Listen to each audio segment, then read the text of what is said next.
Everyone. आज के इस लेक्चर में हम लोग बात करेंगे ट्रांसफ़र ऑफ लर्निंग के पार्ट 2 का। इसमें हम लोग बात करते हैं कि ट्रांसफ़र ऑफ लर्निंग के लिए कौन कौन से सिद्धांत जो हैं वो साइकोलॉजिस्ट के द्वारा जो है वो दिए गए हैं। तो सिद्धांतों के प्रतिपादन में जो हमारा एक नाम जो निकल के आता है वो है हमारा थॉर्नडाइक का। इन्होंने जो है वो थ्योरी ऑफ आइडेंटिकल एलिमेंट्स जो है इन्होंने दिया, जिसे हम लोग समरूप तथ्यों का सिद्धांत भी कहते हैं। और इसी सिद्धांत को आगे बढ़ाने का श्रेय जो है वुडवर्थ को जाता है, जिन्होंने इस थ्योरी ऑफ आइडेंटिकल एलिमेंट्स में से एलिमेंट्स के जगह पे उन्होंने जो है एक वर्ड का यूज़ किया, कंपोनेंट। और हम लोग थ्योरी ऑफ आइडेंटिकल एलिमेंट्स को हम लोग थ्योरी ऑफ आइडेंटिकल कंपोनेंट्स के भी नाम से हम लोग जानते हैं। चलिए हम लोग बात करते हैं इस थ्योरी के बारे में। तो इनका मानना है या इनका कहना है कि ट्रांसफ़र ऑफ लर्निंग हमारा तभी इफ़ेक्टिव हो पाता है, ट्रांसफ़र ऑफ लर्निंग हमारा तभी मैक्सिमम लेवल तक हो पाता है जब तक कि हमारा प्रीवियस नॉलेज, हमारा प्रीवियस एक्टिविटीज़ एट प्रेजेंट जो काम हम परफॉर्म कर रहे हैं उससे काफ़ी ज़्यादा सिमिलर हो। जैसे अगर हमने पास्ट टाइम में टाइपिंग सीख रखा है, तो अगर अभी हम हारमोनियम या पियानो सीख रहे हैं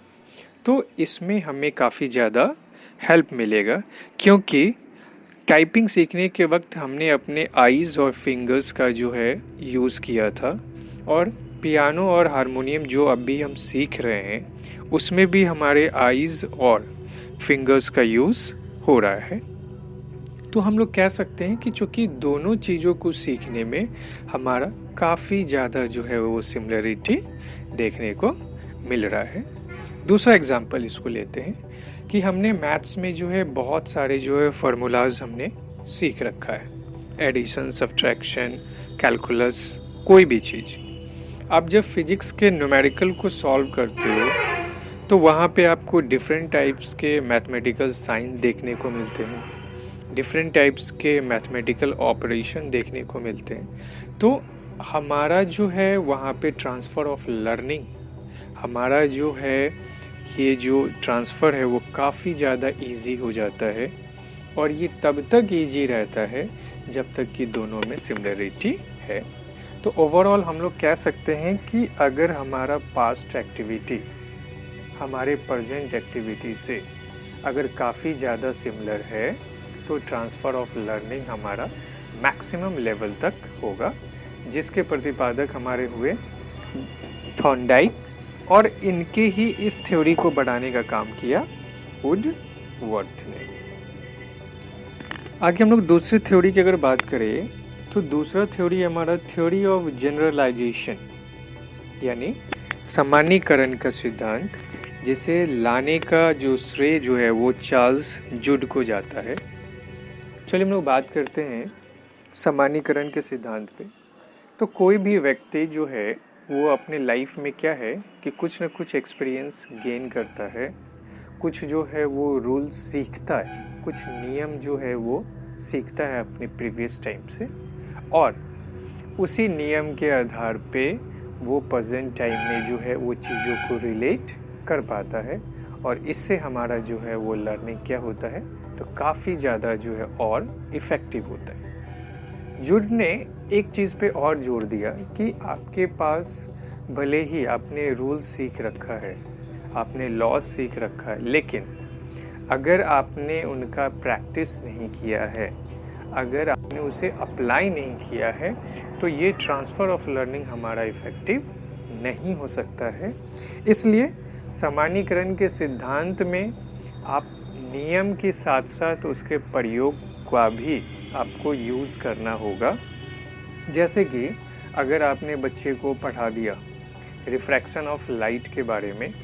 उनको थ्योरी आपने बता दिया, और उनको सीधा आपने जो है एक प्रयोग करने के लिए बोला कि आप रिंग जो है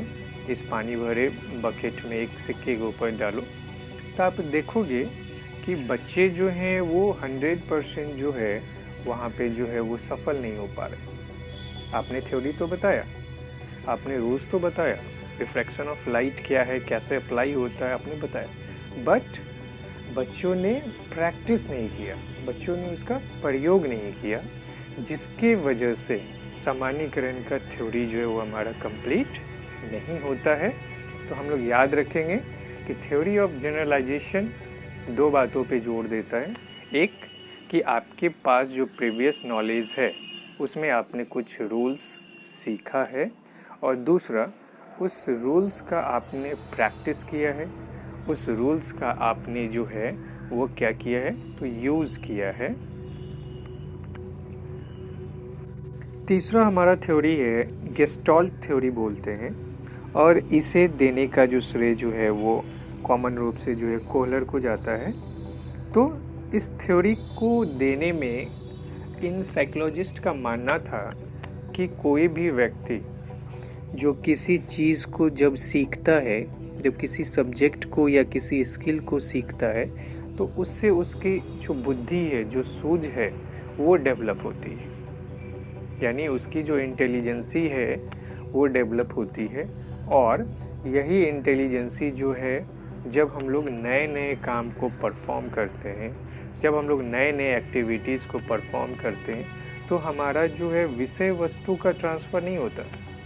हमारा जो सूझ है, हमारी जो समझ है, वो हमारा टाइम के साथ क्या होता है, तो डेवलप होता है। यानी गेस्टॉल्ट थ्योरी जो है वो बेसिकली इन्होंने जो है फोकस किया है किस चीज़ पे, तो हमारी सूझ पे, हमारी इंटेलिजेंसी पे, कि हम कैसे पुराने टाइम के एक्टिविटीज़ में जो हमने जो सूझ डेवलप किया, वो कैसे जो है हमारा आज के समय में किए जा रहे काम में जो है वो हमारी इंटेलिजेंसी जो है वो काम आ रही है, वो कैसे जो इंटेलिजेंसी हमारी जो है और दिनों दिन जो है डेवलप होती जा रही है। तो इस पे जो है इन्होंने जो है वर्क किया, और इस थ्योरी को हम लोग किस नाम से जानते हैं,